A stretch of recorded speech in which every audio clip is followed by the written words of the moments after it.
Hey there, I'm Sean Kilroy and I help young people on the carnivore diet.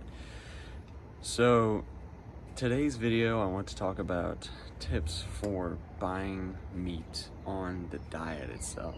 Because a lot of people think it has to be extremely expensive, which it doesn't, but this is what I'm making this for. So first thing is buying at like wholesale source. So I think the best place to buy meat is Costco. Now I don't go there now, but I probably will start going there. And from what it seems, they have the widest variety of options for meat. So I would definitely recommend that as a top choice. If you don't have that, you can go to a local supermarket. They'll have meat.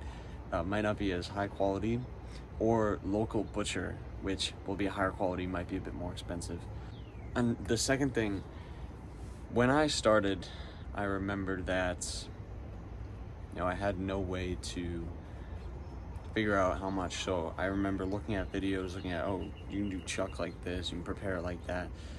And one of the big things that these videos would try to get across to me is that buying in bulk will save you money. So I remember when I figured that out, I didn't actually notice that until I was in the store and I saw that this meat cost this much per pound, and that if I were to spend on a single cut, it would cost more per pound.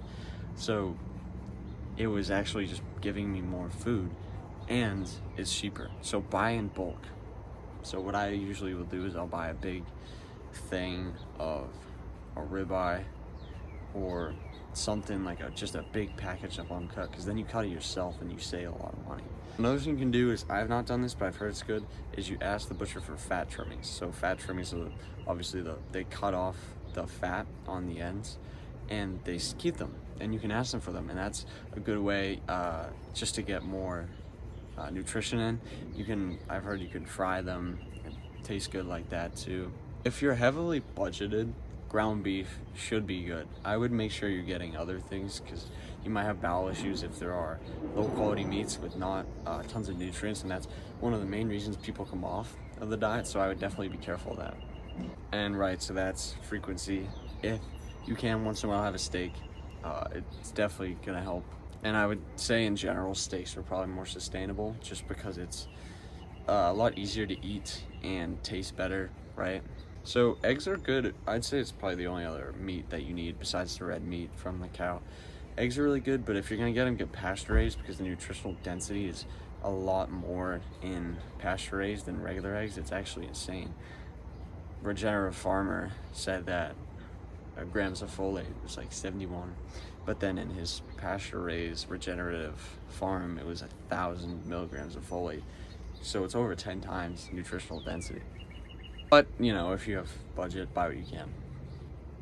Other meats are fine, like bacon's a popular one. I would limit pork and ham, especially the way they're processed, at least in America, unless you're getting, there's no nitrate added, or it's grass-fed, grass-finished, all that, because it's the easier contaminated meat compared to cow red meat. So I'd be careful. So yeah, other meats can be affected by the food they are fed, and so that leads to dampening the food itself. So eating out, I remember this was a concern, and people had said, oh, okay, well, you can get food, and usually they'll have it on the menu, but I still was a little nervous. I was a little bit on edge, skeptical about, what could I eat? So I go out to eat one day, and I'm like, this could end it if I can't end the diet. If I can't find something to eat, what am I gonna eat? Or I'm just gonna eat nothing? That looks weird. But it turns out, they'll have some kind of meat, whether it's eggs, bacon, steak, burger. You can modify it so we can just get the burger, right? So every restaurant that isn't a vegan or vegetarian restaurant is going to have some meat available for first, so do not worry about that, okay? Breakfast, literally so easy. Eggs, bacon, boom. You look completely normal, right? People, unless you get a ton of bacon, okay? I once when I was away, I had a ton of bacon. I had like 12 strips of bacon with some ham and some eggs, and the server was actually concerned. She said if I kept eating like that, I would get gout. If that's not true. It's actually the opposite, right? What causes gout is not saturated fat. For other places like McDonald's, right? Ken Berry is a good example. He ordered like 7 patties at McDonald's. So if you're really like scraping, or you're out and you need something, you can order restaurants or fast food restaurants, their a la carte menu, which is just single burger, which is very easy. When you are ordering steak out at places, here's what you can do. There's a couple different things you can do. Ask them that you have a sensitivity to seed oils, and that you can have it, but it's also better if you ask what to cook it in. So if you're like, can I have a steak cooked in regular butter? Because sometimes they have butter with like chives in it, so it's just better to ask. Okay, ask this, and you get that, right? And so you get steak with butter, and you know that they didn't cook it in something else. At least that's right. So, or let's say, oh, I have a lactose sensitivity, can you cook it in its own fat, which is basically adding nothing to the pan besides the steak itself.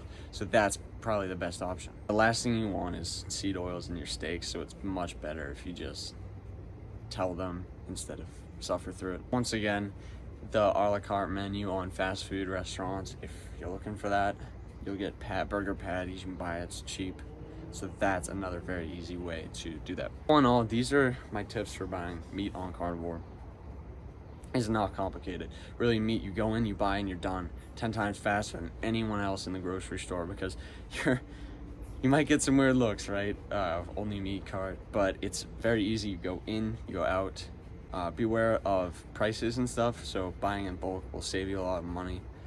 Over time, you just have to cut it, which doesn't take much time, and once you do have it cut, you can put it in bags in your fridge or in your freezer and cook it very easily, right? You cook something, you're not making a bunch of parts to your food, so it's very simple.